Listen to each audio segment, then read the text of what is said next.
Caleb Hardwick came to Shadow Ridge to forget. The Tacoma rolled north through Arizona desert that seemed to stretch forever flat and empty under a sky the color of old steel. Rain had threatened all morning but never delivered, leaving the air thick and restless. Caleb kept both hands on the wheel, eyes fixed on the white line disappearing under the hood. Beside him, Maverick sat upright in the passenger seat, amber eyes scanning the horizon the way he had done on 100 patrols in places Caleb tried not to remember. The dog's tan and black fur caught the pale light filtering through the clouds. His ears swiveled, occasionally tracking sounds Caleb couldn't hear. Even in retirement, Maverick remained vigilant. The letter sat folded on the dashboard, held in place by a pair of scratched sunglasses. Caleb had read it enough times to memorize every word, but it still felt unreal. Dear Mr. Hardwick, we regret to inform you of the passing of Dorothy Hardwick. You have been named her sole heir. Please contact our office regarding the transfer of property. Dorothy, his grandmother. The woman who'd lived tucked away in the Colorado mountains too far from the rest of the world for anyone to check on her. The one person in his family who had tried quietly and imperfectly to reach out when he was younger. He had never written back. Not once. Now she was gone. The highway climbed as they crossed into Colorado trading desert scrub for pine forests that pressed close to the road. The air turned cooler, sharper. Maverick shifted slightly, nose-testing the breeze through the cracked window. Caleb glanced at him. You feel it too. The dog's ears flicked forward, not alarmed, just aware. They drove on. Late afternoon brought them through a narrow valley dotted with abandoned mining structures, their rusted skeletons clinging to hillsides like monuments to a prosperity that had dried up decades ago. The GPS lost signal an hour back. Caleb navigated by memory, now following landmarks he hadn't seen in 20 years. The town of Shadow Ridge appeared slowly rising out of the trees like something reluctant to be found. A wooden sign swung in the wind, its paint peeling but still legible. Welcome to Shadow Ridge, population 612. Caleb slowed the truck, rolling down Main Street at 15 miles per hour. The town looked smaller than he remembered. A handful of storefronts lined both sides of the road. A diner with a flickering neon sign that read, The Miner's Rest. A hardware store with plywood covering one window. A post office with an American flag snapping in the wind. Most of the buildings showed their age-weathered wood and cracked windows patched with duct tape. Near the corner, a professional sign caught his eye: Kane and Kane Law, Victor Kane Esquire, and Evelyn Kane Environmental Law. Caleb filed that away without thinking much of it. A few locals paused on the sidewalk to watch the Tacoma pass. Their gazes lingered not on Maverick, who sat perfectly still in the passenger seat, but on Caleb himself, on his face, his bearing, the way he held himself. One elderly man sweeping snow off his porch stopped, mid-stroke, staring. Caleb kept driving. The road leading to Dot's property wound up the eastern ridge, growing steeper with every turn. Tall pines surrounded them, their branches nearly brushing the truck as if the forest were closing in. Maverick's nose worked constantly now, processing scents Caleb couldn't begin to identify. Eventually, the last sign of town disappeared behind them. The headlights cut through fog and falling snow, illuminating a narrow path carved along the mountainside. A final bend brought them to a clearing. There it was. The cabin stood beneath a towering granite cliff, its roof blanketed in snow, its stone chimney rising like a solitary sentinel against the darkening sky. The porch sagged slightly on one side but held together. A single metal wind chime hung from a beam, turning silently in the cold. Tall pines crowded the edges of the clearing, forming a natural wall that made the place feel both sheltered and isolated. Caleb cut the engine. For a moment, the world fell unbelievably quiet. Only the soft patter of snow and Maverick's steady breathing filled the air. Well, Caleb murmured. She wasn't kidding about remote. He stepped out into the cold, pulling his olive field jacket tighter. The jacket was old, worn at the elbows, the kind of gear that had seen too many missions to ever be thrown away. Beneath it, he wore a red and navy flannel shirt faded from years of washing. His cargo pants were the same green he'd worn overseas, and his boots scuffed brown leather, left deep prints in the snow. Maverick jumped down beside him, landing silently despite the fresh powder. The dog moved in a careful arc around the porch, nose low, tail straight. He checked corners, the path to the outhouse, the base of the cliff, before returning to Caleb's side. A full sweep, quick, thorough, practiced. No threats, Caleb asked. Maverick sat watching him with serious eyes. Not alarmed, not relaxed, neutral readiness. Caleb walked to the door. A tarnished brass key waited under a smooth river stone, exactly where the lawyer's letter had said it would be. The lock turned with a slow, hollow click. He pushed the door open. Cold air breathed out from the darkness, carrying with it a faint mixture of pine-old books and something he couldn't quite name. Something that felt like time. He reached for the flashlight on his belt and stepped inside. Maverick padded in beside him, silent and steady. The interior was dim, but as the beam swept across the room, details emerged. A coat hung neatly on a wooden peg by the door. A cup sat beside the sink. A knitted blanket was folded across the back of a rocking chair. Dust lay thick on every surface, yet nothing appeared disturbed. It looked like Dot had stepped out for a few minutes and simply never returned. Caleb felt a shift in his chest, an ache he didn't want to acknowledge. He had barely known her. A few childhood summers spent here running through these woods with a freedom he'd never found anywhere else. Then his father's drinking had gotten worse, and the visits stopped. Now standing in her home, surrounded by the small reminders of her presence, something complicated stirred inside him. Guilt, maybe? Regret? A sense of loss he hadn't expected. Maverick moved ahead, nose to the floorboards, posture tightening with every step. "What is it?" Caleb asked softly. The dog didn't respond, too focused, tail rigid. He traced a path toward the table, circled twice, then paused near the old stone fireplace. He let out a faint whine, the kind he used when identifying something unfamiliar but not dangerous. Caleb crouched beside him, scanning the room again. The place was still silent, but something about the silence felt unnatural, too complete, too heavy, like it had been held there for years without escaping. He stood and walked slowly through the main room, feeling Maverick's shadow at his heels. A narrow hallway led to a small kitchen area, then a bedroom at the back. A wooden ladder led to a loft above. Everything inside was well-worn yet tidy, like Dot had lived a simple and orderly life. But beneath the order was something else. A hush that made Caleb's broad skin prickle. His PTSD stirred unexpectedly. Not violently, just a low pressure behind his ribs, the kind he'd felt on long night patrols when the world held its breath right before something moved. For a moment, the cabin walls seemed to close in. The smell of dust became the smell of sand. The quiet became the quiet before an explosion. He focused on Maverick's presence, grounding himself the way therapists had taught him. The dog's steady breathing, the warmth of his body nearby, the reality of the moment. Maverick nudged his hand, a soft, deliberate touch. "I'm good," Caleb whispered, though his voice lacked conviction. He walked to the window beside the kitchen table. The view looked out over the valley, a sea of dark pines and rolling fog. If someone stood in those woods watching, he wouldn't be able to see them through the snow. He didn't like that thought. Maverick didn't either. The dog remained close, head high, staring out into the dusk as if expecting something to emerge from the shadows. Caleb took a slow breath. "This is home for now," he said quietly, maybe speaking more to himself than to Maverick. "We'll sort it out. Whatever she left, whatever happened here, we'll figure it out." Maverick's ear twitched, acknowledging the words. Caleb walked to the fireplace and brushed a layer of dust from the mantel. A framed photo leaned against the stone. A younger Dot standing in front of this same cabin, holding a basket of herbs. Beside her was a man Caleb didn't recognize. Tall and thin, with a kind smile. He reached out to pick up the photo, but before his fingers touched the frame, Maverick stiffened. The dog's body went still, eyes locked on the far corner of the room. Caleb followed his gaze.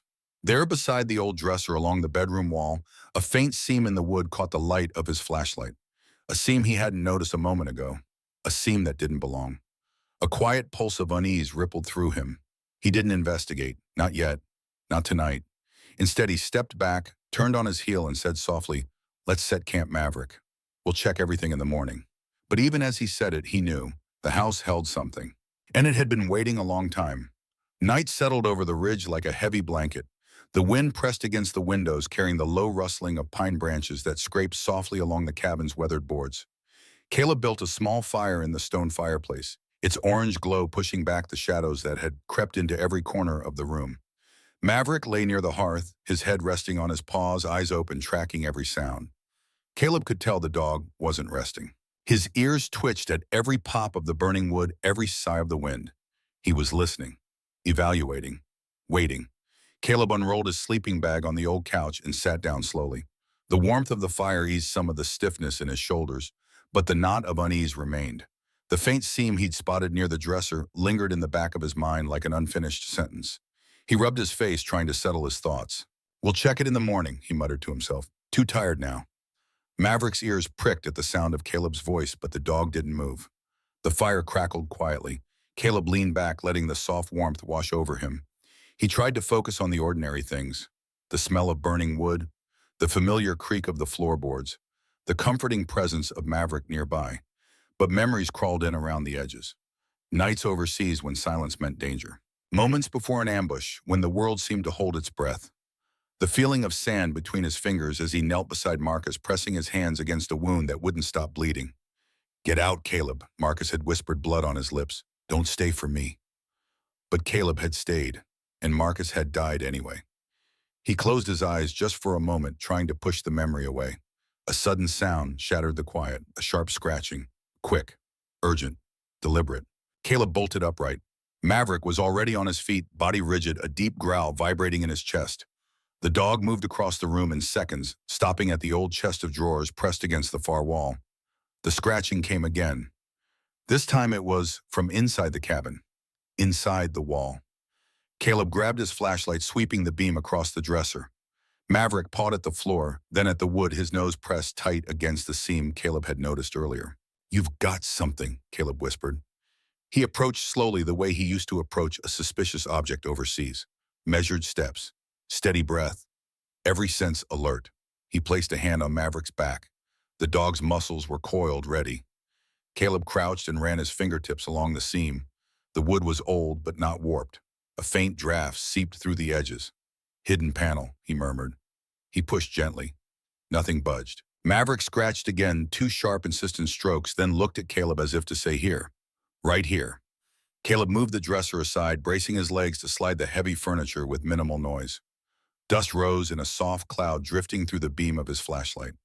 Once the dresser cleared the space, he knelt again and pressed along the panel until his fingers found a loose edge. The wood clicked. Soft, subtle. The panel shifted inward. A small, dark cavity revealed itself, no larger than a shoebox, but deep enough to hold something long hidden. The air inside smelled of oiled cloth and age. Caleb reached in carefully, his fingertips brushing cold metal. He pulled out a rusted lockbox wrapped in layers of faded oiled cloth. It was heavier than it looked. Maverick backed up slightly, watching with steady, unblinking attention. Caleb set the box on the table. The firelight flickered over its dented surface. The lock was old but intact. He took a moment before opening it, steadying his breath. "Let's see what you've been hiding, Dot," he whispered. He unfastened the latch. The lid creaked open. Inside lay a collection of objects, carefully arranged, preserved, as if someone had known they would matter someday. Black and white photographs, edges curled. A stack of newspaper clippings. Several handwritten notes tied with twine. And bundles of old bills, thick and faded with age. Caleb lifted the top newspaper clipping. The headline struck him like a physical blow. "Relief funds missing. Local woman vanishes." His grandmother's name appeared in the second line. Dorothy Hardwick accused of mishandling money after the 1964 mudslide disaster. Rumors, disappearance, investigation pending. Caleb stared at the words, jaw tightening. "That's why they looked at me in town," he muttered. Maverick pressed his broad head against Caleb's thigh, sensing the shift in his emotions. Caleb pulled out the second clipping. Another headline, another accusation, another hint that Dot had fled before she could be questioned. No wonder the Hardwick name made people whisper. He reached for the handwritten notes. The ink had faded, but Dot's handwriting was strong and decisive. He didn't read them yet. Not now. He needed a clearer mind first. He leaned back in the chair, staring at the lockbox. This wasn't some minor secret. This was a scandal. The kind that carved deep wounds in a small town. And his grandmother had carried the weight of it alone. Maverick let out a soft whine. Caleb looked down at him. "You found this," Caleb said quietly. "You knew." The dog tilted his head as if acknowledging the truth without pride. The cabin creaked suddenly, the wind pressing hard against the back wall. Caleb scanned the room, heart thudding. Nothing moved except the fire. No footsteps, no shadows shifting where they shouldn't. Still the unease remained. Something wasn't right. This house had been holding his breath for decades. And Maverick had just broken the seal. Caleb closed the lockbox and set it gently on the table. "We're not alone in this, buddy," he whispered. "There's more buried here, and we're going to find it." Maverick settled beside him but didn't close his eyes. The dog kept watch ears rotating toward every sound outside. And Caleb knew that whatever his grandmother had been hiding, the first layer had only just been uncovered. Morning arrived with a thin wash of gray light across the cabin windows. Snow had settled in a fragile crust on the porch, and the air inside felt colder than it had the night before. Caleb stirred the embers in the fireplace, coaxing a small flame back to life before grabbing his coat. "Come on, Maverick," he said. "We need supplies. And answers." Maverick stretched, shook out his fur, and trotted beside him as they stepped outside. The sky hung low, swollen with more snow to come. Their breath fogged in the air, drifting upward like faint smoke. Before leaving, Caleb decided to test something. He grabbed 2 tent poles and a tarp from the truck bed and attempted to construct a basic lean-to shelter against the cabin wall. Within 5 minutes, the structure listed 20 degrees to the left, one corner sagging pathetically. Maverick sat 10 feet away watching. The dog's head tilted slowly to one side, perfectly mirroring the angle of the collapsing tent. Caleb turned to look at him. "What?" Maverick blinked. Once, slowly, then turned his head away as if the spectacle was too painful to witness. Caleb couldn't help but smile. "Yeah, well, I'm a better shot than I am a carpenter." Maverick's tail remained motionless, judgment rendered. The drive into Shadow Ridge took them along the same winding road they'd traveled the night before. But in daylight, everything felt sharper, more exposed. The trees seemed taller, the ravine deeper, the silence heavier. Maverick kept his nose working through the cracked window, cataloging every new scent. Caleb parked near the town's small main square. The diner's neon sign buzzed weakly in the frosty air. A hardware store stood across the street next to the post office with its American flag snapping in the wind. The few locals out and about paused as Caleb stepped onto the sidewalk. Their gazes lingered, not on Maverick, who trotted obediently at his side, but on Caleb himself, on his gray-blue eyes, on the way he moved, economical and alert. Some looked startled. Others whispered. Caleb straightened his shoulders. He had walked into villages overseas where people whispered too, but this felt different. It felt personal. The diner's bell jingled softly when Caleb pushed the door open. Warmth rolled out, warmth in the smell of bacon, coffee, and old wood.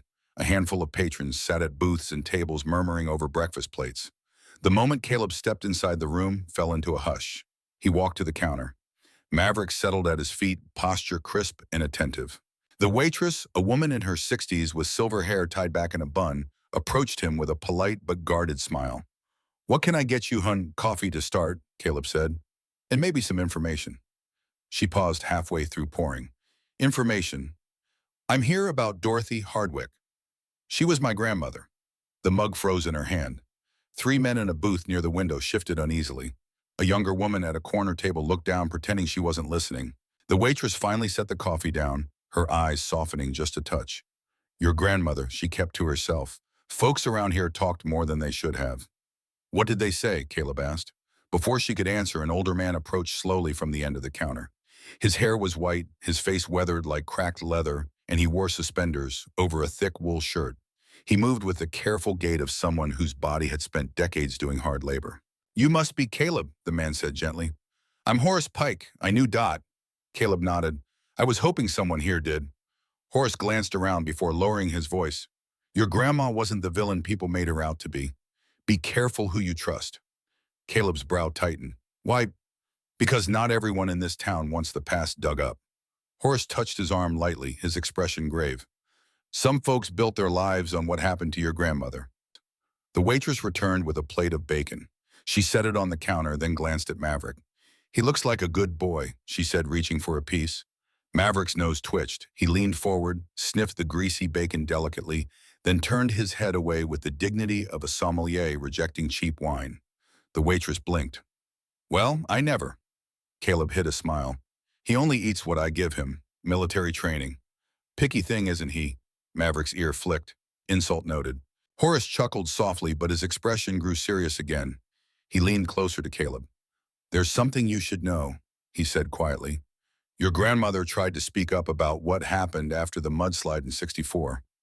She had proof, documents, evidence, but powerful people made sure she couldn't use it." "Who?"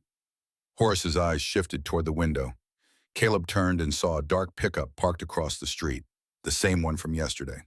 Squeamian, its engine idled, exhaust curling into the cold air. The windows were tinted so deeply he couldn't see the driver. It stayed there, unmoving, watching. Maverick's growl rumbled low, vibrating against Caleb's boots. The dog had not looked away from the truck. Horace pressed a napkin into Caleb's hand. On it was written an address. "Come see me tonight," Horace whispered. "I have something you need to hear." The diner fell silent again. The wind rattled the windows. Caleb paid the bill and stepped outside with Maverick. The cold slapped his face sharp enough to clear his thoughts. The dark pickup still idled at the curb. Caleb walked toward his truck, Maverick glued to his side. The driver's window lowered just an inch, just enough for Caleb to sense eyes behind the glass. Then without warning, the pickup rolled forward, tires crunching over snow, and drove off toward the northern trail without so much as a glance. Maverick growled deep in his chest until the truck vanished behind a wall of trees. Caleb scanned the tree line. Nothing moved, but the whole town felt like it was staring. Listening for his next move, he opened his truck door. "We're not welcome," he murmured. Maverick climbed in first, still watching the road. Caleb looked back toward the diner. Horace stood at the door, his hand pressed to the glass as though he had something more to say, but he didn't step outside. Instead, he gave Caleb a small, knowing nod. A warning, a plea, or maybe both. Caleb started the engine.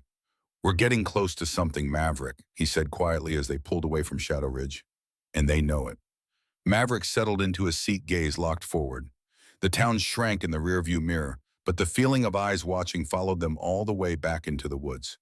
The tension hadn't lifted. It had only grown deeper, sharper, heavier. By the time Caleb and Maverick reached the cabin, the last traces of daylight had vanished behind the ridge. A thin layer of fresh snow covered the clearing, glowing faintly under the pale moon filtering through the clouds. Caleb stepped out of the truck, breath fogging in the cold mountain air. Maverick jumped down beside him, rigid ears pricked forward. The dog had already picked up something, an unfamiliar scent, a disturbance. Caleb followed Maverick's gaze toward the cabin door. It was open, just slightly, but definitely open. Caleb froze, his pulse tightening. He knew he had locked it. A faint memory rose. The first rule on patrol: if something is off, assume danger until proven otherwise. "Stay close," he whispered. Maverick moved low and silent, the same way he used to during night operations. Caleb approached from the side, avoiding the direct line of the doorway, flashlight held low and angled. The snow near the entryway was disturbed. 2 sets of footprints, one fresh, one fading. Someone had been here not long ago. Caleb steadied his breathing. The pressure behind his ribs, the early thrum of a flashback, began creeping in. He closed his eyes for half a second, grounding himself the way he'd practiced. Maverick nudged the back of his knee, snapping him back to the present. They slipped inside.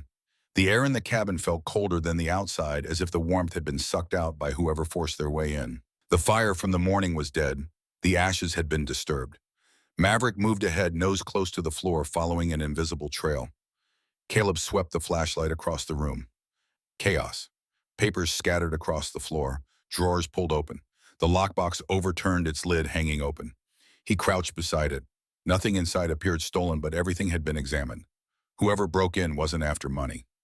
They were searching for something specific. Maverick moved toward the table, posture tightening again. He stopped beside a piece of paper left in the center, placed there deliberately. Caleb picked it up. The handwriting was jagged, rushed, written with a heavy hand. "Stop digging. Leave now. Last warning." V-kick. His chest tightened. Not with fear, but with something sharper, colder. Anger flickered at the edges of his calm. The old life, the missions, the threats, the games of intimidation. It all rose in his memory. He didn't try to suppress it this time. Maverick let out a low growl deep in his throat. Caleb stood again, scanning the room, replaying every detail. Whoever broke in had known exactly where to look. Someone with knowledge of the cabin, someone with the stake in what Dot hid, and someone who believed they could frighten him off. They didn't know him well. He moved through the cabin, checking corners and entry points. The back window had been pried open with something thin but strong. A flat tool, maybe? The wood frame bore fresh scratches. Snow beneath the window had been disturbed too. Footprints leading back toward the woods. Maverick followed the prints to the door, barking once, sharp and angry. Caleb placed a hand on the dog's back. "Easy, they're gone." But his own pulse was still high. He forced himself to inhale, slowly drawing in air until the tremor behind his ribs quieted. The last thing he needed was a flashback hitting him blind. He walked back to the table, staring at the note. VK Victor Kane. He folded the note and slipped it into his jacket pocket. Maverick suddenly lifted his head, ears locked toward the woods. A faint sound drifted through the trees, far off but unmistakable. The rumble of an engine starting, a vehicle pulling away. Someone had waited long enough to make sure Caleb saw the message. "You hear that?" Caleb whispered. Maverick growled quietly, then looked back at Caleb as if asking what came next. Caleb moved toward the window, peering out at the dark stretch of forest. Snowflakes drifted lazily in the moonlight, masking everything beyond a few yards. Whoever had been here knew the terrain well, knew how to move through the shadows. He stepped back, rubbing a thumb across the edge of the note. "This wasn't random," he said softly. "They wanted us to know they were here." Maverick exhaled sharply, restless. Caleb began cleaning up the scattered papers, but his hands paused when he lifted one of Dot's clipped newspaper articles. It was folded open to the same headline from earlier: "Relief Funds Missing." He stared at it for a long moment. "Whatever she found back then," he murmured, "someone's still protecting it." He collected the documents, placed them back in the lockbox, and snapped the lid shut. This time he tucked the box beneath a loose floorboard near his sleeping bag. Not its original hiding spot, but somewhere the intruder wouldn't expect. Maverick circled twice and lay beside him, though he didn't relax. The dog's eyes remained fixed on the front door. Caleb sat on the edge of the couch, rubbing the back of his neck. His breath still felt shallow, but he managed to steady it again. He wasn't leaving. Not after this. Not after Dot had carried this burden alone. He glanced at Maverick. "We dig deeper now," he murmured. "They should have left us alone." Outside, the wind picked up, rushing across the cabin roof like a warning, whispered in the dark. Caleb lay down, but his eyes stayed open long after the fire faded, listening for any shift in the night. Maverick didn't sleep at all. Neither did Caleb. The static crackle of the old radio sitting on the cabin's windowsill broke the early morning silence. Caleb had found it the night before, a weathered AM receiver Dot must have used to keep track of the outside world. He'd turned it on out of habit, the same way he used to monitor comms on deployment. The voice that came through was thin, distorted by distance and mountains. 9-year-old Jesse Holloway reported missing near the restricted zone north of Shadow Ridge. Last seen yesterday afternoon. Search teams are forming.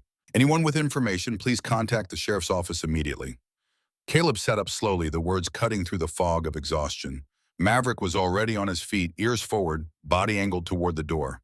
Caleb stood, walked to the window, and stared out at the dense forest beyond the clearing.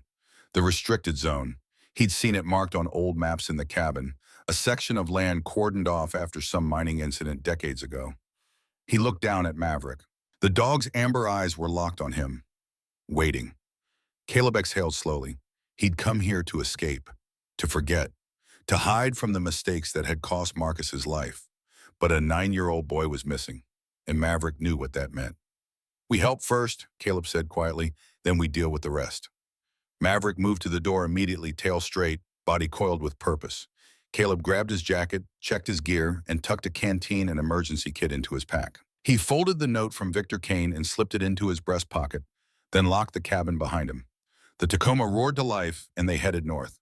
The restricted zone lay 3 miles past the town, accessible only by old logging roads that hadn't been maintained in years. Caleb drove slowly, navigating ruts and fallen branches, while Maverick sat alert, processing every scent through the window. When the road became impassable, Caleb parked and they continued on foot. The forest here felt different, older. The trees grew taller, their trunks thick and gnarled, their branches blocking out most of the sky. The ground was uneven, covered in moss and rotting logs. No birds sang, no wind moved through the branches, just silence. Caleb pulled a small fleece jacket from his pack. It belonged to Jesse Holloway. The boy's mother had handed it to the search coordinator at the staging area, and Caleb had volunteered to take Maverick into the restricted zone while the others swept the easier terrain. He crouched down and held the jacket out to Maverick. "Find him." Maverick buried his nose in the fabric, inhaling deeply. His entire body shifted, ears forward, muscles taut, eyes sharp. Then he turned and moved into the forest. Caleb followed. Maverick worked methodically, nose to the ground, occasionally lifting his head to test the air. He didn't rush, didn't wander. Every movement was deliberate, calculated, the result of years of training and instinct honed in the most dangerous places on Earth. Caleb stayed close, watching the terrain, scanning for hazards. The forest floor was littered with deadfall and hidden ravines. One wrong step could mean a broken ankle or worse. Maverick stopped suddenly, ears snapping to the left. Caleb froze. The dog moved forward again, faster now, weaving between trees with increasing urgency. Then Caleb heard it, a faint sound, weak, barely audible over the wind, crying. Maverick broke into a run. Caleb followed, boots pounding against the frozen ground, branches whipping past his face. They emerged into a small clearing where a massive pine had fallen, its trunk split and splintered. Beneath the tangle of branches, partially hidden by shadow, a small figure huddled against the cold. Jesse Holloway, 9 years old, brown hair matted with dirt and snow. His face pale lips tinged blue. His right leg was pinned beneath a smaller branch, the ankle swollen and scraped. Maverick reached him first, moving carefully around the debris. The dog lay down beside the boy, pressing his warm body against Jesse's side. Jesse's eyes fluttered open. He looked at Maverick, then up at Caleb, confusion and relief warring on his face. "It's okay," Caleb said, keeping his voice calm. "We're here to help." He knelt beside the boy, assessing the injury. The ankle wasn't broken, but it was badly sprained. The branch holding it down was light enough to move. Caleb worked quickly, using his field training to stabilize the ankle with an elastic wrap from his kit. He covered Jesse with his own jacket, then carefully lifted the branch away. Jesse winced but didn't cry out. "You're doing great," Caleb said. "What's your name?" "Jesse." "I'm Caleb. This is Maverick." The boy looked at the dog, who hadn't moved from his side. "Is he a police dog?" "He's better," Caleb said. "He's a soldier." Maverick's tail thumped once against the ground. Caleb radioed the search coordinator with their location, then fashioned a makeshift sling to help Jesse walk. The boy leaned heavily on him, but with Maverick leading the way, they made slow, steady progress back toward the logging road. By the time they emerged from the forest, a small crowd had gathered. Jesse's mother ran forward as tears streaming down her face and pulled her son into her arms. The search coordinator, a burly man in his 50s, clapped Caleb on the shoulder. "Good work, damn good work." Others echoed the sentiment. A few people took photos. Someone mentioned calling the local paper. Caleb stepped back, uncomfortable with the attention. He caught Maverick's eye, and the dog moved to his side, immediately sensing his unease. As the crowd began to disperse, a figure approached from the edge of the clearing. Victor Kane. He was dressed in a charcoal gray suit, wool coat draped over his shoulders, leather gloves on his hands. His silver hair was combed neatly back, and his expression was carefully neutral. "Mr. Hardwick," Victor said, extending a hand. "That was a remarkable thing you did." Caleb didn't take the hand, just doing what needed to be done. Victor lowered his hand slowly, his smile never wavering. "Of course, you're a good man. This town needs people like you." He paused, studying Caleb's face. "That's why I'm offering $600,000 for your land. A fresh start. Somewhere easier. Somewhere safer." Caleb met his gaze. "What's under my land?" Victor's smile faltered for just a fraction of a second. "Just trees, Mr. Hardwick. But your grandmother's memory, it's complicated. Selling would be a mercy for everyone." Maverick growled, low, barely audible, but unmistakable. Victor glanced at the dog, then back at Caleb. "Think about it," he said. "I'll be in touch." He turned and walked back toward a black SUV parked on the road. Caleb watched him go, the note from the night before burning in his pocket. "We're not selling," he murmured to Maverick. The dog's tail flicked once. "Agreement." They climbed into the Tacoma and drove back toward the cabin, the weight of Victor's offer sitting heavy between them. But Caleb's mind was already elsewhere, on the lockbox, on the newspaper clippings, on the truth Dot had hidden for 60 years, and on the people who would do anything to keep it buried. The cabin felt colder when they returned. Caleb built a fire and sat at the small kitchen table, the lockbox open in front of him. He pulled out the bundle of handwritten notes, untying the twine carefully. The first page was a journal entry written in Dot's strong, firm handwriting. October 30th, 1964. "They're blaming me. I knew they would. Victor's father came to the house yesterday. He said the missing funds were my responsibility. He said if I spoke a word of the truth, I'd lose everything, but I cannot stay silent. I will hide what I know. One day someone will need it." Caleb read the words twice before setting the page down, exhaling slowly. Dot hadn't just been caught in some misunderstanding. She had been targeted, pressured, threatened, and she had chosen to protect evidence rather than protect herself. Maverick stepped closer, resting his chin on Caleb's thigh. The dog's steady warmth grounded him. Another entry read, November 12, 1964. "Victor's father offered me money. He said if I disappeared quietly, the town would forget. I refused. He called me foolish. But I know what they did. I know whose hands stole from the victims. If the truth dies with me, then the town dies with it." A cold knot formed in Caleb's stomach. He sifted through the remaining pages. Some were journal entries. Others were letters Dot had written but never sent. One was addressed to Caleb's father, though the envelope had never been opened. His hands trembled slightly when he held that one. He didn't open it. Not yet. Not until he understood the full story. Maverick let out a quiet huff, turning toward the window. His body stiffened again. Caleb followed his gaze. Snowflakes drifted lazily outside, but nothing moved beyond the glass. "It's okay," Caleb whispered, though he wasn't certain. He returned to the box and lifted a stack of old photos, black and white images of the town from decades ago. Flooded streets, destroyed homes, volunteers working with shovels and buckets. And there in one photo, three figures standing near a relief station. Dorothy Hardwick, young, strong, her eyes bright even in grayscale. A man Caleb didn't recognize, tall and thin with kind eyes. And Victor Kane's father, younger but unmistakable, standing with one foot angled away from the camera like someone hiding discomfort. Caleb set the photos aside. This wasn't just about money, he said under his breath. This was about power. He leaned back in the chair, rubbing the back of his neck. A familiar heaviness crept through his chest, tightening the air around him. It was the same sensation that sometimes flickered through him when old memories pressed in. The sound of explosions, the sight of Marcus falling, the feeling of being responsible for things beyond his control. Maverick pressed his head more firmly against Caleb's leg, warm and insistent. Caleb took a deep breath and let it out slowly. Thanks, partner. He returned to the table and opened the final letter in the stack. The handwriting was shakier than the earlier pages, written years later. If you are reading this, it means the truth survived longer than I expected. I pray you are stronger than I was. I pray you are not afraid. They wanted the money. They took it from the people who needed it most.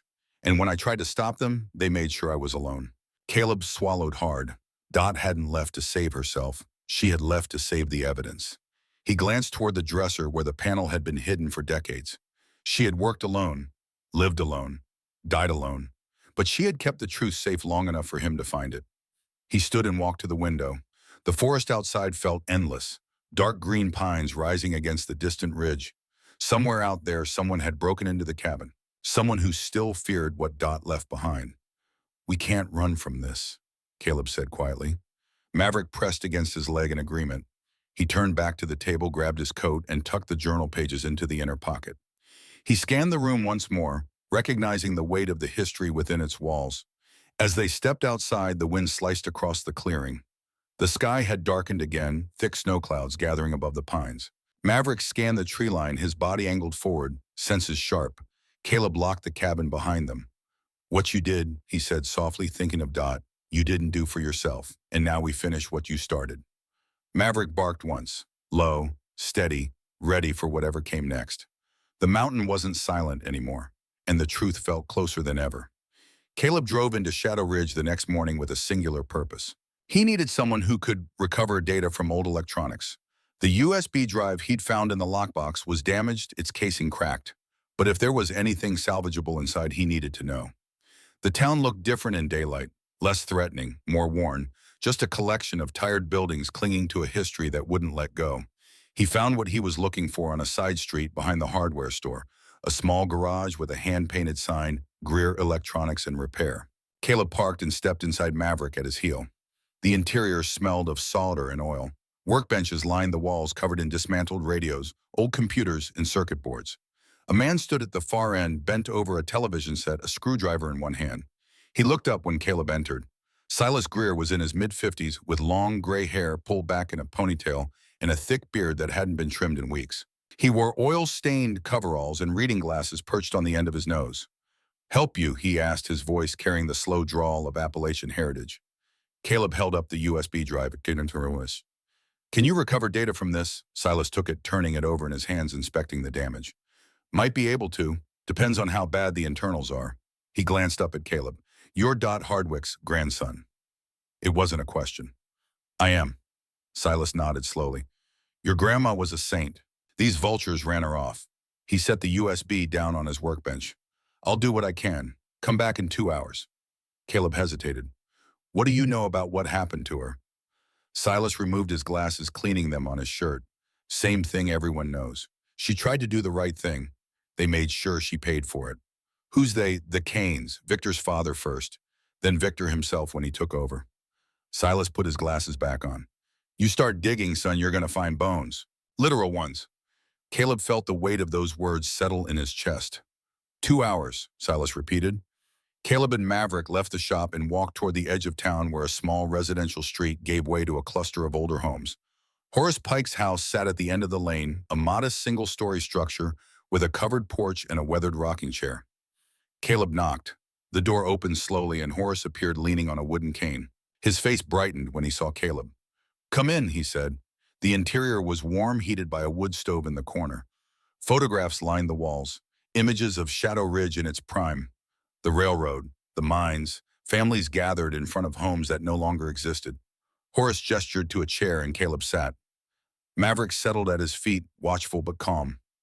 "I knew you'd come," Horace said, lowering himself into a chair across from Caleb. "You got the look of someone who won't let go." "I found things," Caleb said, "in the cabin. Documents, photos.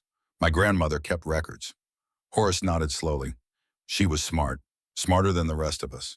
He reached for a shoebox on the table beside him and opened it carefully.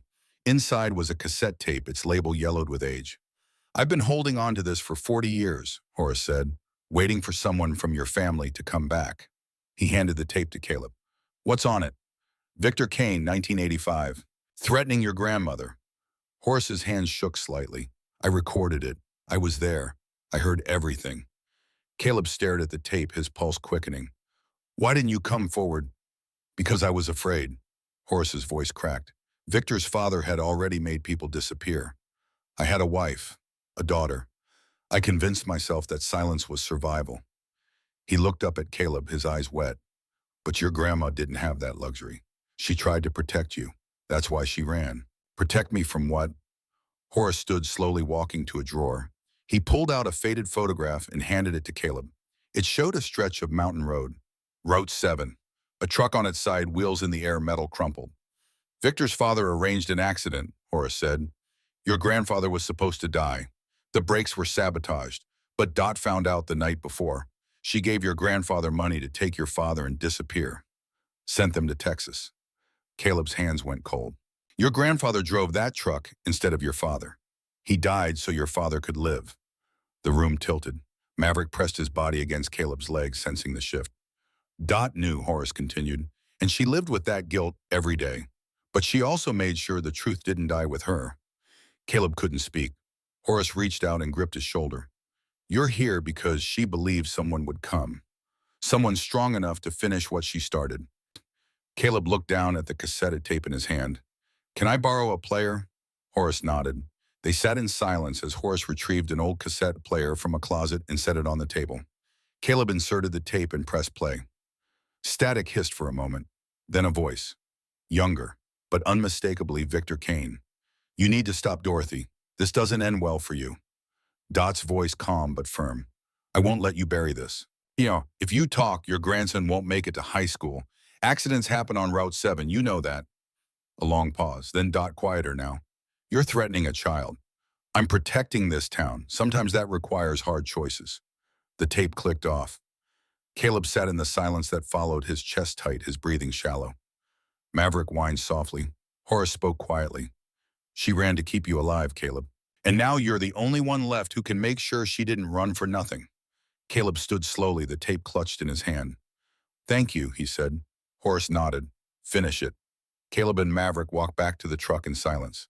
The weight of the truth pressed down on him like a physical thing. His grandfather, dead because of a threat meant for his father. Dot, alone in the mountains for decades, carrying a secret too dangerous to speak. And him, the last Hardwick, the one who had to decide what came next. He climbed into the Tacoma and sat there, hands on the wheel, staring at nothing. Maverick nudged his arm. Caleb looked at the dog. "We're not running," he said. Maverick's tail thumped once. Caleb started the engine and drove back to Greer's shop. When he arrived, Silas was waiting, the USB drive connected to a laptop. "Got it," Silas said.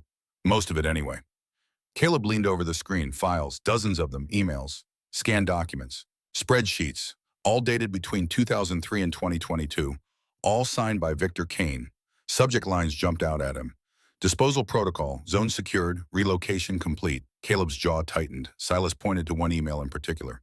From V, Kane to redacted date March 14th, 2003. Subject cleanup disposal complete. No traces remain. Hardwick property remains the primary risk. Monitor closely. Caleb read it 3 times. "She knew," he whispered. "She knew they buried people on her land." Silas nodded grimly. "And now you do too." Caleb copied the files onto a new drive, paid Silas, and walked back to the truck. Maverick was waiting in the passenger seat, watching him through the windshield. Caleb climbed in and sat for a moment, the new drive in his hand, the cassette tape from Horace in his pocket, and the weight of 60 years of silence pressing down on his shoulders. Then as he sat there in the truck outside Greer's shop, staring at the USB drive in his hand, a different weight settled over him. The weight of choice. He could leave now. Take the evidence to the state police, let them handle it. Get back to Arizona where things were simple, where the past stayed buried. His hand moved to the ignition. Maverick, sitting in the passenger seat, didn't move. "We're done here, Mav," Caleb said quietly. "We got what we came for." The dog remained still. Caleb turned the key. The engine started. Maverick stood up in his seat, placed both paws on the dashboard, and looked directly at Caleb. Then the dog turned his head toward the mountains, toward the forest, toward the truth still hidden in the trees.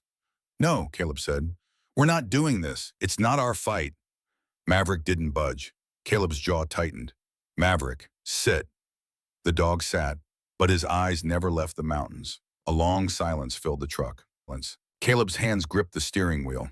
He thought about Marcus, about the mission he'd walked away from, about all the times he'd chosen survival over standing his ground. And he thought about Dot, living alone for 60 years, protecting a truth no one else would. "Damn it," Caleb whispered. He turned off the engine. Maverick's tail thumped once against the seat. "Okay," Caleb said, "we stay." The dog lay back down, resting his head on his paws. But his eyes were watching the mountains, waiting. Because Maverick had always known, some things you don't walk away from. That evening, as Caleb sat in the truck planning his next move, headlights appeared in the rearview mirror. A silver sedan pulled up behind him and stopped. Maverick's ears pricked forward. The driver's door opened, and a woman stepped out.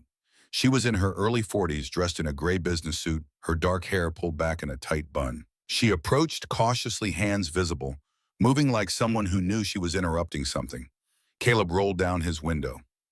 "Mr. Hardwick," she asked. Her voice was steady, but her hands trembled slightly. "Who's asking?" "My name is Evelyn Kane." She paused, watching his reaction. "Victor Kane is my father." Maverick growled low. Caleb's hand moved to the door handle, but Evelyn took a step back. "I'm not here to threaten you," she said quickly. "I'm here because I found something. Something my father has been hiding." She held up a leather-bound ledger. Caleb didn't move. "I'm an environmental lawyer," Evelyn continued. "I've been reviewing old county records for a case. I found discrepancies in land transfers after the 1964 mudslide. When I asked my father about them, he told me to drop it."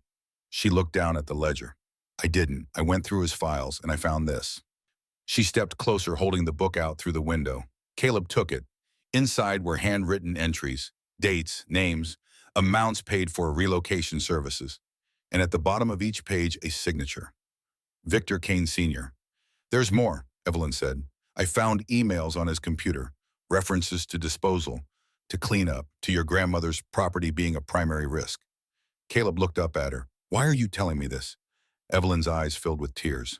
"Because I have a 7-year-old daughter, and I won't let her grow up believing the lie I was raised with." She wiped her eyes quickly, composing herself. "There's a memorial service tomorrow, 60th anniversary of the mudslide. My father will be there. The whole town will be there." She met Caleb's gaze. "If you're going to do this, that's when." She turned and walked back to her car. Caleb sat in the truck, staring at the ledger in his hands. Maverick nudged his arm. "Yeah," Caleb whispered. "I know." The pieces were falling into place. Then his radio crackled, the same voice from that morning. "Wildfire reported on the South Ridge. Winds shifting toward Shadow Ridge. Mandatory evacuation in effect. All residents advised to leave immediately." Caleb looked toward the southern mountains. A thin column of smoke rose into the sky, black and ominous. He looked at Maverick. The dog's ears were forward, alert. Caleb started the engine and drove toward the cabin as fast as the old logging road would allow. The truth was finally within reach. But the mountain wasn't done with them yet. The smoke was visible from miles away, a dark smudge against the afternoon sky that grew thicker with every passing minute. Caleb pushed the Tacoma as hard as he dared on the winding mountain road, gravel spraying beneath the tires as he took the curves faster than was safe. Maverick braced himself, body tense, eyes locked on the road ahead. By the time they reached the outskirts of Shadow Ridge, the evacuation was already underway. Families loaded possessions into trucks and SUVs.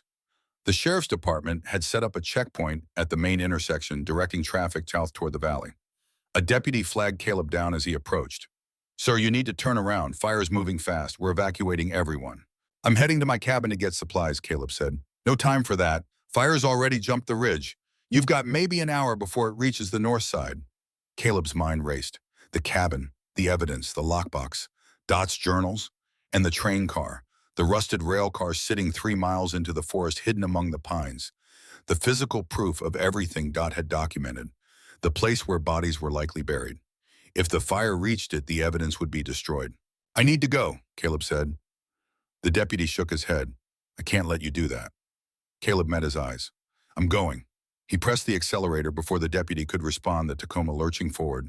In the rearview mirror, he saw the man reach for his radio, but Caleb was already gone, disappearing into the network of back roads that led toward the ridge. Maverick let out a short bark. Not alarm, acknowledgement. They were committed now. The road to the cabin was empty. Everyone with sense had already fled. The sky overhead had turned an ugly orange-gray, the sun blotted out by smoke. Ash began to fall like snow, drifting through the air in lazy spirals. Caleb reached the cabin and jumped out. Maverick followed, moving immediately into search mode, checking the perimeter. Caleb ran inside, grabbed the lockbox from beneath the floorboard, and stuffed it into his pack, along with Dot's journals and the cassette tape from Horace. He took one last look around the small space that had been his grandmother's sanctuary. Then he turned and ran back outside. But he didn't head for the truck. He looked north toward the forest where the train car sat hidden. Maverick was already there, waiting at the edge of the clearing, body pointed in that direction. The dog knew. Caleb pulled a bandana from his pack and tied it around his face. He soaked another in water from his canteen and secured it around Maverick's neck, a crude filter against the smoke. Let's go. They plunged into the forest. The smoke thickened as they moved deeper into the trees. Caleb's eyes watered and his lungs burned with each breath. The temperature was rising, the air itself growing hostile. Maverick led the way, nose low, navigating the familiar path toward the train car. But every few minutes, the dog would stop, ears swiveling, testing the wind. The fire was close. Caleb could hear it now. A low roar like distant thunder, the crack of burning trees, the rush of superheated air moving through the canopy. They broke into the clearing where the train car sat. It looked even more surreal in the haze of smoke, a ghost from another era, impossibly out of place. The old mining rail spur that had once serviced this area was long gone, reclaimed by the forest, but the car itself remained a monument to secrets long buried. Caleb ran to the door and wrenched it open. Inside, everything was as he'd left it. The desk, the maps, the steel box containing the IDs. He grabbed the box, his hands shaking. 12 metal tags, 12 families, 12 lives erased from history. This was the proof. Physical, undeniable. A sharp crack echoed through the forest. Caleb spun around. A massive pine, its trunk engulfed in flames, tilted slowly, then faster, falling directly toward the train car. Maverick, move! Caleb dove through the doorway just as the tree crashed down. The impact shook the ground, and the train car lurched violently to one side. Metal shrieked. The roof buckled. Caleb hit the ground hard, the steel box flying from his hands. He rolled, disoriented, smoke filling his lungs. Then he heard it, a sharp, high-pitched yelp, followed by silence. Maverick, Caleb scrambled to his feet, coughing, eyes streaming. Through the smoke, he saw the dog pinned beneath a section of burning wood that had broken off from the fallen tree. Maverick's hind leg was trapped, the weight of the timber pressing down.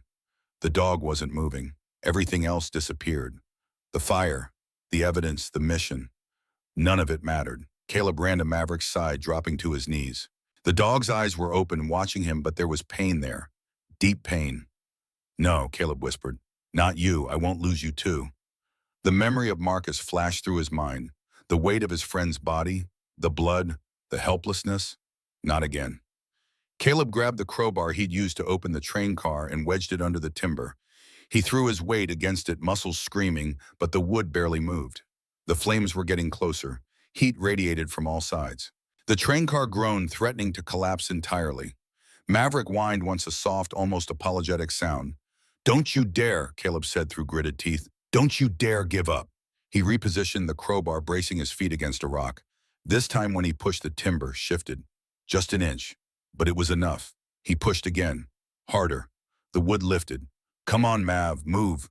The dog tried. His front legs scrabbled at the dirt, but the injured hind leg wouldn't respond. Caleb dropped the crowbar, grabbed Maverick by the harness, and pulled. The dog yelped again, but Caleb didn't stop. He dragged Maverick clear of the timber just as it rolled back into place, sending up a shower of sparks. He knelt beside the dog, hands moving over Maverick's body checking for injuries. The hind leg was badly bruised, possibly fractured, but the dog was breathing, conscious, alive. Relief flooded through Caleb so intense it nearly knocked him over. "We're getting out of here," he said. "Together, like always." He tore off his flannel shirt, wrapping it around Maverick's injured leg as a makeshift splint. Then he lifted the dog, carefully cradling him against his chest. Maverick was heavy, 65 pounds of muscle and bone. But Caleb had carried heavier loads through worse conditions. He turned back toward the train car. The steel box with the ID tags was just inside the doorway, blown clear by the impact. He couldn't carry both it and Maverick. For a moment he hesitated. Then Marcus's voice echoed in his memory, the last words his friend had spoken before he died. "Get out, Caleb. Don't stay for me." Caleb had stayed anyway, and Marcus had died. He looked down at Maverick, who was watching him with those steady amber eyes. "This time I'm not leaving anyone behind." He set Maverick down, gently grabbed the steel box and shoved it into his pack. Then he lifted the dog again and started running. The forest was an inferno now. Flames consumed the trees on all sides, the heat so intense that Caleb's exposed skin felt like it was blistering. Smoke choked the air, turning the world into a hellish twilight. But Maverick had trained for this. He'd navigated worse conditions overseas, leading teams through smoke and chaos.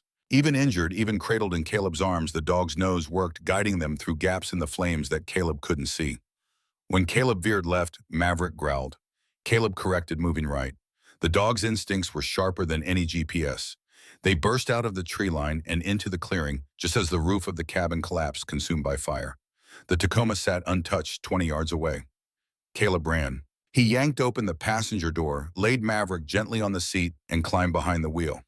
The engine roared to life and he floored the accelerator. The truck fishtailed on the loose gravel, then found traction and shot forward. Behind them, the forest exploded into a wall of flame. Caleb didn't look back. He drove until they reached the checkpoint, where the deputy who tried to stop him earlier stood with wide eyes. "Jesus Christ," the deputy said. "You're lucky to be alive." Caleb didn't respond. He just kept driving, heading toward the valley where the rest of Shadow Ridge's residents had gathered. Maverick lay on the seat beside him, breathing steadily. His tail thumped once against the leather. Caleb reached over and rested a hand on the dog's head. "You saved me again," he whispered. Maverick's eyes closed, not from pain, from trust. They were safe, and the evidence was with them. The evacuation center had been set up in the high school gymnasium 2 towns over. Families huddled on cots, children played in corners, and volunteers handed out sandwiches and bottled water. Caleb sat on the floor in a quiet corner, Maverick stretched out beside him. A local veterinarian had examined the dog and confirmed what Caleb had suspected. Deep bruising, no fracture. Rest and pain management for a week, and Maverick would recover. The steel box sat on the floor between them. Caleb opened it and looked at the 12 ID tags again. Each one engraved with a name, a date, a life. Thomas Holloway, Mary Chen, Robert Jennings. Families who had disappeared after the 1964 mudslide. Families Victor Kane's father had promised to relocate. Families who had never been seen again. Caleb's phone buzzed, a text from an unknown number. "Tomorrow, 10 a.m., memorial service. 60th anniversary of the mudslide. Everyone will be there." He stared at the message. Then he texted back, "I'll be there." The next morning, Caleb dressed in the cleanest clothes he had, his olive field jacket, a fresh flannel shirt, his cargo pants, and boots. Maverick limped beside him, the injured leg wrapped in a proper bandage now, but the dog refused to stay behind. They drove to Shadow Ridge. The town square had been transformed. Chairs were arranged in rows facing a small stage. A banner hung overhead in memory of those lost, 1964. 200 people filled the seats, families, town officials, reporters from neighboring counties. And at the front, standing beside the podium, was Victor Kane. He wore a dark suit, his silver hair neatly combed, his expression solemn, the picture of a grieving community leader. Caleb and Maverick stood at the back unnoticed. Victor stepped up to the microphone. "Thank you all for coming," he began, his voice smooth and practiced. "Today, we honor the 37 lives lost in the mudslide of 1964, a tragedy that reshaped our community. But we survived it, together. We rebuilt, together, and our strength." Caleb started walking, every head turned. Maverick limped beside him, tail low, eyes forward. Victor's words faltered. His polished confidence cracked when their eyes met. Caleb stopped at the front row. "I'd like to add something to the historical record," he said. Gasps rippled through the crowd. A woman in the second row whispered, "That's Dorothy Hardwick's grandson." Victor forced a thin smile. "Mr. Hardwick, this is a private memorial." "The truth doesn't need an invitation," Caleb said. He reached into his pack and pulled out the steel box. He set it on the podium beside Victor's trembling hand. "My grandmother," Caleb said, his voice carrying across the silent crowd, "spent 60 years protecting evidence. Evidence of what really happened after the mudslide. Evidence that powerful people tried to bury." He opened the box. 12 metal ID tags spilled onto the podium. The crowd leaned forward. Caleb picked up the first tag and read the name aloud. "Thomas Holloway, relocated 1964. Never heard from again." He picked up the second. "Mary Chen, relocated 1964. Never heard from again." One by one he read all the 12 names. The silence that followed was absolute. Then Caleb pulled out the USB drive. "These are emails," he said, plugging the drive into a laptop that had been set up for a slideshow. "Written by Victor Kane between 2003 and 2022. The screen flickered to life. Subject disposal protocol. Disposal complete. No traces remain. Hardwick property remains the primary risk." Murmurs rose. People stood. Someone gasped. Caleb's hands were steady now. The tremor that had plagued him for years was gone. "My grandmother tried to stop this," he said. "She tried to speak up, and for that she was threatened, silenced, driven into the mountains to live alone." He pulled out the cassette player Horace had given him. "This is a recording from 1985. Victor Kane threatening my grandmother. Threatening me." He pressed play. Victor's voice filled the square. "If you talk, your grandson won't make it to high school. Accidents happen on Route 7. The crowd erupted.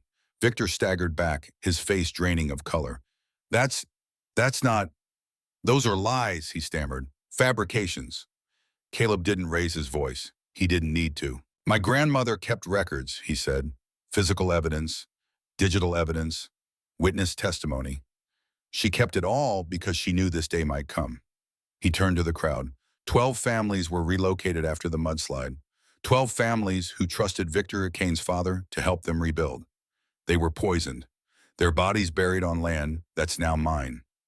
A woman in the front row stood, tears streaming down her face. "My grandfather was Thomas Holloway," she said, her voice breaking. "We never knew what happened to him." Others stood, one by one, descendants of the missing families. Victor looked around, wild-eyed, cornered. Then from the side of the square, a figure stepped forward. Evelyn Kane, Victor's daughter. She was dressed in a gray business suit, her face pale but determined. "Dad," she said quietly, "it's over." Victor stared at her. "Evelyn, what are you—" "I found your ledgers," she said. "I know what you did, what grandfather did." She walked to the podium and placed a leather-bound book beside the steel box. "This is a record of every payment made for disposal," she said. "Every bribe, every threat, every lie." The crowd was silent now, watching. Victor's knees buckled. He gripped the podium to steady himself. "I was protecting this town," he said, his voice hoarse. "If this gets out, Shadow Ridge dies." Caleb stepped closer. "Shadow Ridge died the day you buried the truth," he said. Two sheriff's deputies moved forward, flanking Victor, but they didn't handcuff him, didn't drag him away. Victor simply straightened his coat, nodded once, and walked toward the waiting patrol car. No drama, no resistance, just a quiet surrender. The crowd watched in stunned silence as he climbed into the back seat and the car drove away. Evelyn remained at the podium, tears streaming down her face.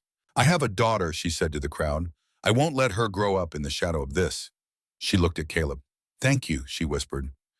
Caleb nodded. Then from the back of the crowd, Horace Pike stood. He leaned heavily on his walker, but his voice was clear. "I was there," Horace said. "I heard Victor's father make threats. I saw what they did, and I said nothing." His voice cracked. "For 60 years, I said nothing. But Dorothy Hardwick was braver than all of us. And today her grandson finished what she started." The crowd began to applaud, slowly at first, then louder, stronger. Caleb stood at the podium, overwhelmed. Maverick pressed against his leg, grounding him. He looked out at the faces, some angry, some grieving, some relieved, all of them finally after 60 years free. 6 months later, the cabin was gone, consumed by the fire that had swept through the ridge. But in its place, something new had risen. The Hardwick Veterans Center stood where the cabin once did, a single-story building with wide windows overlooking the valley. Inside, there were counseling rooms, a library, a common area where veterans could gather, talk, heal. And in the back, a training facility where Maverick, fully recovered, worked with two younger German shepherds, teaching them the skills he'd learned overseas. Caleb stood on the porch watching the sun set over the ridge. The trees had begun to grow back, green shoots pushing through the charred earth. Maverick limped over and sat beside him, his injured leg still stiff but functional. Caleb rested a hand on the dog's head. "We did it," he said quietly. Maverick's tail thumped twice. In the valley below, the town of Shadow Ridge looked different now. Smaller maybe, quieter, but no longer haunted. Victor Kane had been arrested 3 days after the memorial. The evidence was overwhelming. Emails, ledgers, witness testimony from Horace and Evelyn. The state attorney general had taken over the case. But Victor was 78 years old and in failing health. His lawyers negotiated a plea deal. He would forfeit all assets to a victim's compensation fund and spend his remaining years under house arrest. It wasn't the justice Caleb had wanted, but Horace had put it best: sometimes the punishment is living with what you've done. Victor will die alone knowing the world sees him for what he really is. That's its own kind of hell. The 12 families had been exhumed, given proper burials, their names carved into a memorial stone in the town square. The exhumation had taken 3 months. Forensic teams worked carefully, identifying remains through dental records and the metal ID tags Caleb had found. One by one, the 12 families were brought home. The memorial service was held on a Saturday in April. The entire town attended. Caleb stood beside the new monument as a pastor read each name aloud. Thomas Holloway, Mary Chen, Robert Jennings. Descendants of the missing families stood in the front row holding photos of grandparents they'd never met. Some wept, others simply stood in silence, finally able to grieve. Jessie Holloway's mother placed flowers at the base of the stone, then turned to Caleb. "Thank you," she whispered. "My family can finally rest." Caleb nodded, unable to speak. Maverick sat beside him, watching the ceremony with those steady amber eyes. After the service, people approached Caleb. Strangers who shook his hand, families who thanked him, children who petted Maverick and asked if he was a hero. "Yes," Caleb said quietly, "he is." Evelyn had donated the Kane family fortune to the victims' fund. She'd moved away with her daughter, starting over somewhere far from the mountains. And Caleb had stayed, because that's what Dot had done. She had stayed, even when it cost her everything. A truck pulled up the dirt road. Jessie Holloway, now 10 years old, climbed out with his mother. "Mr. Hardwick," Jessie called, running toward the porch. Maverick stood, tail wagging, and the boy threw his arms around the dog's neck. Jessie's mother smiled at Caleb. "He wanted to see Maverick. Hope that's okay." "Always," Caleb said. He watched the boy and the dog play in the clearing, running through the new grass, the sound of laughter echoing off the mountains. This was what Dot had fought for. Not revenge, not vindication, just the simple right for the truth to exist, for the dead to be remembered, for the living to move forward without the weight of buried secrets. As the sun dipped below the ridge, Caleb walked back inside. On the wall of the common room, he'd hung 2 photographs. One of Dot standing in front of the old cabin, strong and defiant. One of himself and Maverick taken the day the center opened.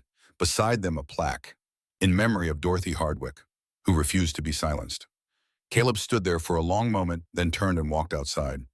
Maverick was waiting Jessie beside him. Later that evening, after Jessie and his mother had left, Caleb sat on the porch steps with Maverick beside him. The sun had set completely now, and the first stars were appearing in the clear mountain sky. Caleb reached over and scratched behind Maverick's ears. "You knew, didn't you?" he said quietly. "From the moment we got here, you knew we weren't leaving." Maverick's tail thumped twice against the wooden steps. Caleb smiled. It was a small smile, but it was real. For the first time since Marcus died, the weight on his chest was gone. He wasn't running anymore. He was home. And Maverick, as always, was right beside him. Sometimes miracles don't come like lightning. Sometimes they come quiet, like a dog that stops when you'd rather keep walking, like the courage to stay when leaving is easier, like a stranger who chooses truth over family. In this story, Maverick refused to leave. Caleb chose to stay. Evelyn chose conscience over blood. Maybe that's how God works most often. He places something loyal beside us and waits to see if we'll honor it. In our daily lives, we face moments like this. Moments when it's easier to walk away than to stand firm. When silence feels safer than truth. When fear looms larger than conscience. If this story touched you, share it with someone who needs it.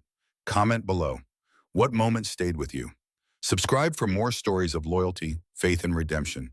May God bless you and keep you. May He guide your steps through every fire, every fear. And may he place loyal companions beside you when you need them most. Amen.